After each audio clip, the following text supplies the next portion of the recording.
우리가 어떤 일을 하든 기획보다 중요한 과정은 아마 없을 겁니다. 새로운 것을 만들어내기 전 결과물과 그에 대한 반응을 예측하고 목표를 이룰 수 있도록 모든 과정을 계획하는 일. 하물며 수백 수천억이 오가는 자동차 산업에서 이 기획의 중요성은 굳이 언급할 필요가 없겠죠. 오늘 소개할 이 모델도 이 상품 기획의 중요성이 단적으로 드러나는 모델 중 하나입니다. 부도 직전의 열악한 상황에서도 소비자들의 니즈를 저격한 상품 기획과 뛰어난 경쟁력을 갖춰 카니발과 함께 기아차를 RV 명가로 자리잡게 했던 차. 세대를 거듭하며 패밀리카로 사랑받았지만 어긋난 상품 기획과 컴팩트 MPV 시장의 몰락으로 지금은 아쉽게도 우리들의 추억 한 켠에 남아버린 이번 시간에는 기아의 컴팩트 MPV 카렌스에 대해 알아보겠습니다.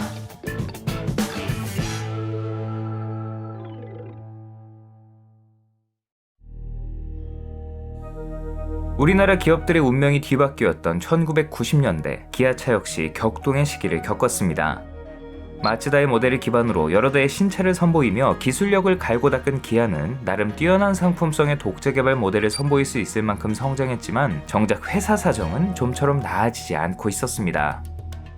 플래그십 엔터프라이즈부터 스포츠카 엘란, 계열사 아시아 자동차의 대형 상용차에 이르는 다양한 라인업을 갖추긴 했지만 소위 봉고 신화로 대표되는 소형 상용차를 제외하면 늘 시장 1위 현대에 밀리고 대우에 치이는 만년 2위 브랜드였죠.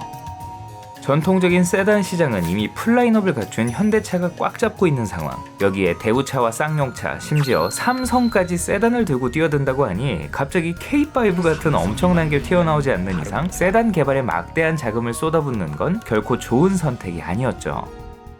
그렇다면 다른 쪽으로 고개를 돌려보는 것도 방법입니다. 시장 1위 현대차 주력 제품과의 정면 승부라는 모험보다는 시장의 빈틈을 파고들어 성공 가능성을 높인다는 전략을 세웠고 또 한 번의 봉고 신화를 꿈꾸며 이제 막 불이 붙기 시작한 RV 차량 개발에 에너지를 집중했습니다. 그렇게 크레도스의 차대를 활용한 한국형 미니밴 카니발이 1998년 출시됐고 기아차의 판단이 틀리지 않았음이 입증됐습니다. 오늘의 주인공도 준중형 세단 세피아의 차대를 활용해 코드네임 RS라는 이름으로 비슷한 시기에 함께 개발됐어요. 아시는 분들도 있겠지만 유튜브 아제라이드 출연으로 얼굴을 널리 알린 황순아 칼럼니스트가 이 차량의 기획을 맡았죠. 그의 저서에 담긴 개발 비화에 따르면 일본과 유럽 등 선진 자동차 시장에서 일찌감치 RV 붐을 체감하고 이 컴팩트 MPV에 대한 제안을 올렸는데 당시 경영진과 개발진이 이 모델의 컨셉에 부정적인 반응을 보여 그들을 설득하는 데 애를 먹었다고 합니다. 앞서 비슷한 컨셉의 제품 미쯔비시 샤리오를 들여와 내놓은 현대전공의 산타모가 준수한 상품성에도 불구하고 높은 가격과 생소한 형태 덕분에 출시 초 국내 시장에서 뜨뜻미지근한 성과를 내고 있었기 때문에 회의적인 시선을 보냈던 것이죠. 결국 사장을 건너뛰고 회장에게 다이렉트로 제안서를 올리는 패기를 선보여 우여곡절 끝에 개발은 진행됐지만 개발 도중에도 회사가 법정 관리에 들어가고 주인이 바뀌는 등 온갖 고난이 이어졌습니다. 위기의 순간에는 단합력이 더욱 강해지기 마련이죠. 이런 난리통에도 일단 출시까지는 해봐야 한다는 일념 하나로 전 직원이 뭉쳐 이윽고 1999년 드디어 RS의 양산형 모델이 그 모습을 드러냈죠.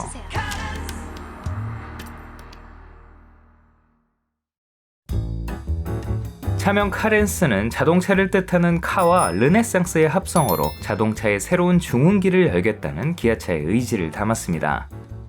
카니발과 비슷한 부드러운 인상에 늘씬한 차체, 형태는 외건에 가까웠지만 범퍼와 도어 가니쉬를 투톤 처리하면서 스포티한 느낌을 더했고 소형차를 기반으로 했음에도 여느 중형 SUV와 맞먹는 늠름한 크기를 자랑해 소비자들에게 거부감 없이 받아들여졌죠. 다만 아무리 스타일보다는 실용성에 집중하는 미니밴인 것을 감안해도 등장 당시부터 이미 몇 년은 된 차 같다며 스타일이 고루하다는 지적을 받기도 했는데 이는 카렌스의 성패에 의문을 품었던 당시 경영진의 염려가 작용해 최대한 안정적이고 보수적인 디자인을 채택한 결과물이라고 합니다.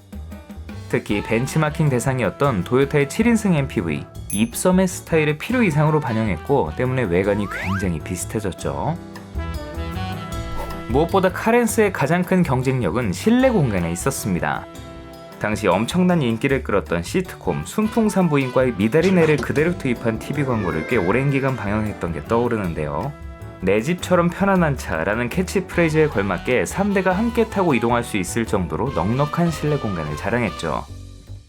당시만 해도 이렇게 조부모와 함께 사는 대가족이 흔했고 다 함께 외식이라도 하러 가려면 값비싼 중형 SUV나 스타렉스, 봉고 같은 승합차가 필요했는데 어차피 부부 내지 가장이 혼자 타는 경우가 대부분일 텐데 이런 차량들은 좀 부담스럽죠. 이 빈틈을 정확하게 채워주는 카렌스의 적절한 사이즈는 수많은 가장들을 단번에 사로잡았습니다. 앞서 소개한 산타페 편에서 짧게 언급했던 승차 정원 늘리기에만 초점을 맞춘 이런 어거지에 가까운 3열이 아닌 좁긴 하지만 제대로 된 3열 시트를 갖췄다는 점도 경쟁력 있는 부분이었죠. 특히 5대5로 분할된 뒷좌석 시트를 모두 접으면 비슷한 가격의 세단에서는 상상조차 할 수 없는 광활한 적재 공간이 펼쳐졌기 때문에 패밀리카와 업무용 차량의 구분이 없는 현장직 소비자나 자영업자들도 선호했습니다. 눈에 띄는 점은 스티어링 휠 뒤편에 위치한 칼럼식 자동 변속기 레버를 장착했다는 점인데요. 일반적으로 변속기 레버가 위치하는 중앙 콘솔을 비워둠으로써 좌석 간 이동을 수월하게 하겠다는 의도였습니다. 지금도 거대한 수납 공간을 만드는 등 실용성을 극대화할 때 이런 설계를 쓰곤 하죠. 주행 중 탑승객에 대한 안전이 강화된 지금은 그 중요성이 많이 희석됐지만 당시에는 주행 중에라도 자리를 옮길 수 있는 워크스루를 갖추는 것이 미니밴의 덕목처럼 여겨지던 때였죠. 필요하다면 우는 아이를 달래기 위해 조수석에서도 뒷좌석으로 언제든 넘어갈 수 있어야 했습니다. 덕분에 좁은 곳에 주차하고 조수석으로 내리기도 수월했죠. 단 수동 변속기 차량은 일반적인 플로어 타입으로 들어가 있었습니다. 참고로 컬럼식 자동 변속기를 사용했던 현대차의 중형 MPV 트라제 XG도 마찬가지더라고요. 여기에 기존의 고리타분한 운전자 중심 구조가 아닌 안정적인 좌우 대칭 레이아웃에 오디오 유닛을 최상단에 배치해 조작 편의성도 뛰어났고 당시에 고급 사양이었던 CD 플레이어는 물론 보여주기용 옵션이었지만 TV, VCD로 영화 감상이 가능한 AV 시스템까지 탑재한 것은 카렌스를 그저 짐차, 생계형차가 아닌 세단 같은 승용차로 어필하고자 했던 그들의 의도가 엿보이는 부분이었습니다. 파워트레인은 중형 세단 크레도스에 쓰이던 4기통 1.8L LPG 및 가솔린 엔진을 탑재했고 5단 수동 및 4단 자동 변속기가 맞물렸습니다. 충분하진 않았지만 그만큼 가벼운 공차 중량으로 무난한 가속감을 제공했고 가스식 쇼버와 듀얼링크 타입의 후륜 서스펜션으로 패밀리카의 덕목인 안락한 승차감까지 제공했습니다. 다만 가뜩이나 세단 베이스라 지상고가 낮은데 서스펜션마저 물렁하게 세팅돼 있어서 사람을 꽉꽉 채워 탑승하면 뒷부분이 심하게 주저앉아 하부를 긁고 다니는 일이 비일비재했다고 하네요. 카렌스는 등장 당시부터 돌풍을 일으켰습니다. 앞서 다른 차량들을 소개하면서 주로 비극으로 다뤄졌던 IMF 외환위기가 이 카렌스에게는 아이러니하게도 기회로 작용했어요. 1천만원 초반대의 합리적인 시작 가격과 7인승 이상 승합차 혜택을 등에 업은 저렴한 보험료와 자동차세, 여기에 연료비까지 저렴한 LPG 파워트레인이 방점을 찍었습니다. LPG 연료를 쓰는 차들을 일반 소비자들이 제약 없이 구입할 수 있게 된 건 비교적 최근 일이죠. 얼마 전까지만 해도 LPG 세단은 택시 같은 영업용 차량이나 국가유공자, 장애인 등 특정 조건에 해당하는 소비자만 구입할 수 있었기 때문에 타고 싶어도 못하는 분들이 많았어요. 하지만 승합차는 이런 제약이 없었죠. 이를 노려 LPG 파워트레인이 SUV, 미니밴 같은 RV 차량에 폭넓게 적용되면서 일반인도 특수한 조건 없이 LPG 차량을 살 수 있었고 이를 공략한 카렌스의 강력한 세일즈 포인트가 됐습니다. 2001년 이후 승합차 관련 규정이 강화되면서 11인승 미만은 일반 승용차로 분류됐지만 대신 승합차 혜택 중 하나였던 7인승 이상 LPG 차량의 일반 판매는 그대로 유지되면서 인기는 꾸준히 이어졌어요. 또 카렌스같이 개정 이전에 출시된 차량의 경우 형평성을 위해 2004년까지 관련 규정을 유예해주면서 승합차 세제 혜택도 받을 수 있었죠. 출시 후 얼마 지나지 않아 새천년을 맞이 2000년에는 소소한 부분 변경을 거친 밀레니엄 카렌스를 선보였습니다. 새로운 디자인의 크롬 라디에이터 그릴과 알루미늄 휠, 난해했던 리어램프의 그래픽을 깔끔하게 수정하고 밀레니엄을 맞이해 새롭게 변경한 기아 엠블럼을 적용해 세련미를 강조한 것이 특징이었죠. 더 넉넉한 출력을 원하는 소비자들을 위해 배기량을 키운 2.0L LPG 모델도 이 무렵 추가됐어요. 이듬해에는 상품성을 보강한 뉴 카렌스로 업그레이드 됐는데 외적인 부분에서 이렇다 할 큰 변화는 없었지만 인테리어의 소재를 업그레이드하고 원격 잠금 장치, 앞좌석 열선 시트, 워크스루로는 모자랐는지 국내 최초로 조수석을 아예 180도 회전시켜 뒷좌석을 바라볼 수 있게 하는 기능을 적용하는 등 패밀리카로서의 편의성을 더욱 강화했습니다. 실수로 라이트나 실내등을 켜놓고 내리면 일정 시간 뒤에 스스로 꺼져 방전을 막는 배터리 세이버 기능도 깨알 같았죠. 한편 이 바람잘날 없는 분위기 속에서도 카니발, 카렌스 형제가 묵묵히 판매량을 떠받치고 있는 와중 갑자기 생뚱맞은 RV 라인업 하나가 튀어나왔습니다. 바로 카렌스와 같은 해 출시된 카스타였죠. 부드러운 유선형의 카니발, 카렌스와 달리 당대 고급 세단을 연상케 하는 견고하고 강인한 느낌의 디자인과 승용 감각의 인테리어, 프로토 에어컨 같은 고급 사양을 선보였습니다. 하지만 기아 차량에는 디자인도 어색했고 무엇보다 카렌스와 포지션이 완벽하게 겹쳤는데요. 그럴만도 한 게 이 차는 사실 현대전공이 준비했던 산타모의 후속 모델이었어요. 앞서 짧게 언급했듯 기아차는 카렌스 출시 직전 결국 부도가 나버려 현대차에 인수됐죠. 현대차와 합병한 이후 부실한 기아차의 라인업을 보강한다는 명목하에 몇 개의 모델을 선심 쓰듯 증여했는데 그중 하나가 이 카스타였습니다. 심지어 산타모를 만들던 울산 라인에서 그대로 생산해 기아차로 판매되는 특이한 모델이었죠. 현대전공을 이끌던 정몽구 회장이 현대차의 수장이 되면서 기존 현대전공의 임원진들이 기아차로 대거 자리했고 마치 이삿짐처럼 이 차를 가져왔다는 풍문이 돌기도 했어요. 하지만 차가 참 애매했죠. 디자인과 승차감에서는 나름 좋은 평가를 받았지만 가격은 비싸면서도 한 지붕 아래 압도적인 가성비를 내세운 카렌스에 비해 돋보이는 장점이 별로 없다 보니 그야말로 꿔다 넣은 보리째로 신세였습니다. 또 후속이라기엔 구형 산타모의 차대와 파워트레인을 그대로 사용하는 등 브랜드의 이름만 바뀌었을 뿐 본질은 산타모였기 때문에 이 카스타 역시 선대 모델인 산타모의 전철을 그대로 밟았고 결국 소수의 오너들만 만족하며 타는 차가 됐죠.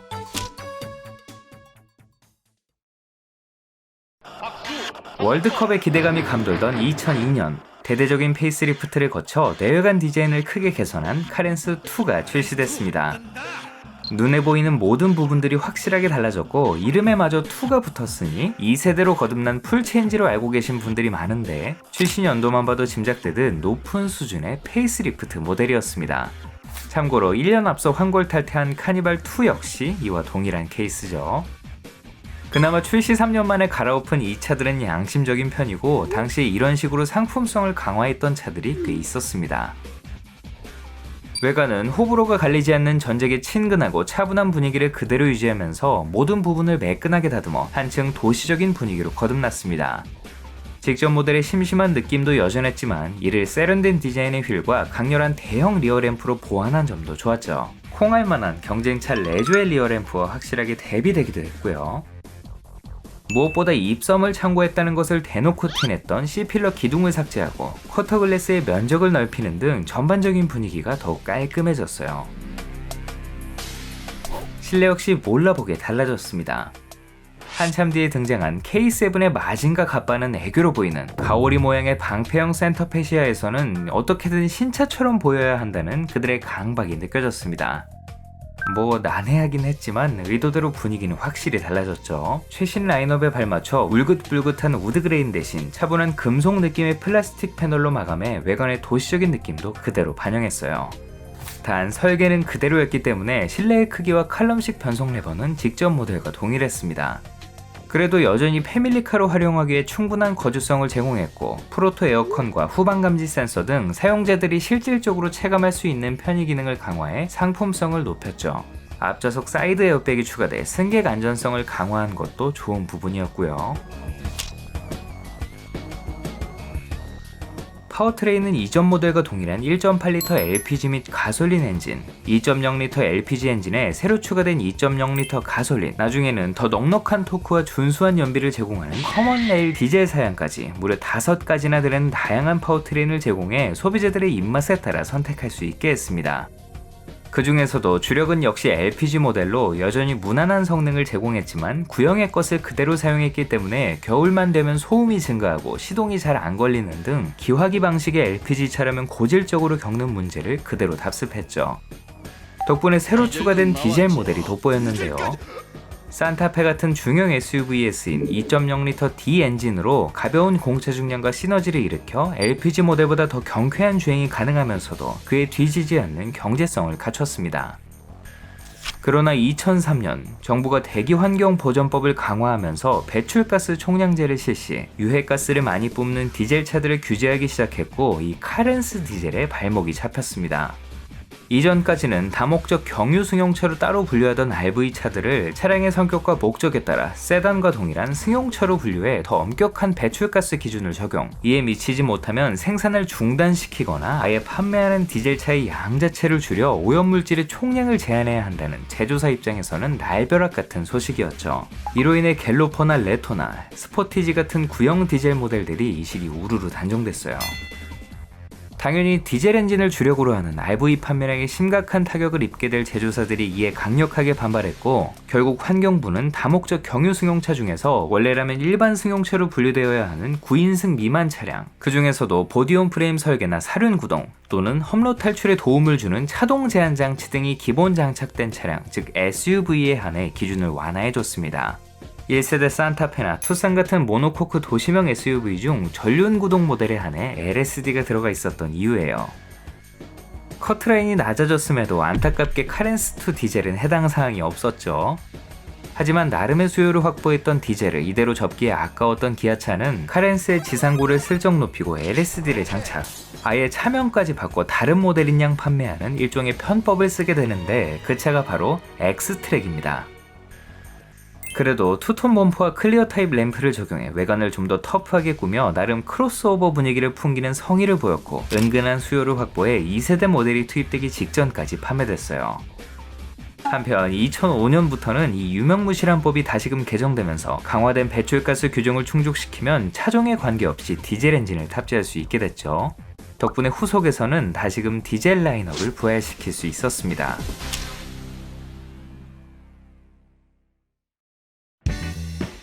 1세대 카렌스는 출시 직후 엄청난 돌풍을 일으켰고, 앞서 출시된 중형 미니밴 카니발과 함께 제2의 봉고 신화로 불리며 기아차를 RV 전문 메이커로 우뚝 세운 모델이었습니다. IMF 외환위기라는 신차에게 있어 치명적인 국가적 경제난 시기에 출시됐지만 합리적인 가격과 저렴한 유지비, 뛰어난 실용성이라는 삼박자가 빛을 발해 오히려 위기를 등에 업고 승승장구했죠. 초기 모델은 출시 2달 만에 무려 6만 대가 넘는 계약 대수를 달성, 그 폭발적인 인기를 생산량이 따라가지 못해 출시 직후부터 모델 체인지가 이뤄지기 직전까지 무려 42개월 동안 만성적인 공급 부족 사태에 시달리기도 했습니다. 당초 월 5,000대 규모로 캐파를 잡았다고 하는데, 잔업에 특근까지 해가며 쉬지 않고 찍어내도 주문이 계속 밀려있는 자동차 회사 입장에서 참 꿈같은 성과를 이뤄냈죠. 우리 집 혹은 친구네 차 중에는 무조건 카렌스가 한 대씩 있었을 정도였으니까요. 그 사이 유러피언 MPV를 표방한 데올 레조가 등장해 한때 월 판매 1만 대를 넘기기도 하는 등 강력한 경쟁차로 급부상했지만 카렌스의 인기는 여전했어요. 이후 현대차의 라비타, 쌍용 로디우스 등 다양한 차급의 MPV들이 시장에 속속 등장했고, 그야말로 국산 MPV의 전성시대가 펼쳐졌습니다. 다만 아시다시피 MPV만 늘어난 건 아니었죠. 산타페를 시작으로 도시명 SUV를 표방한 차량들이 잇따라 참전하면서 순식간에 RV 시장 전체 규모가 폭발적으로 성장했습니다. 때문에 대체재가 많아지면서 후기형 카렌스2는 전작만큼의 인기를 끌진 못했지만 그래도 꾸준한 판매량을 이어갔고 후속 모델이 등장하는데 훌륭한 발판이 됐어요. 특히 이 모델부터 탑재된 디젤 사양이 해외에서 좋은 평가를 받으면서 수출량이 큰 폭으로 증가하는 등 의미 있는 성과를 달성했습니다. 불과 몇 년 전까지만 해도 도로 위에 심심찮게 보이곤 했는데 어느 순간부터 안 보이기 시작하더라고요. 아무래도 이 시기 대부분의 국산차가 공유하는 고질적인 차체 부식으로부터 자유롭지 못했고, 특히 X트랙을 비롯한 디젤 모델은 배출가스 5등급으로 조기 폐차 및 운행 제한에 해당하기 때문에 개체수가 급격하게 줄어든 것으로 보입니다.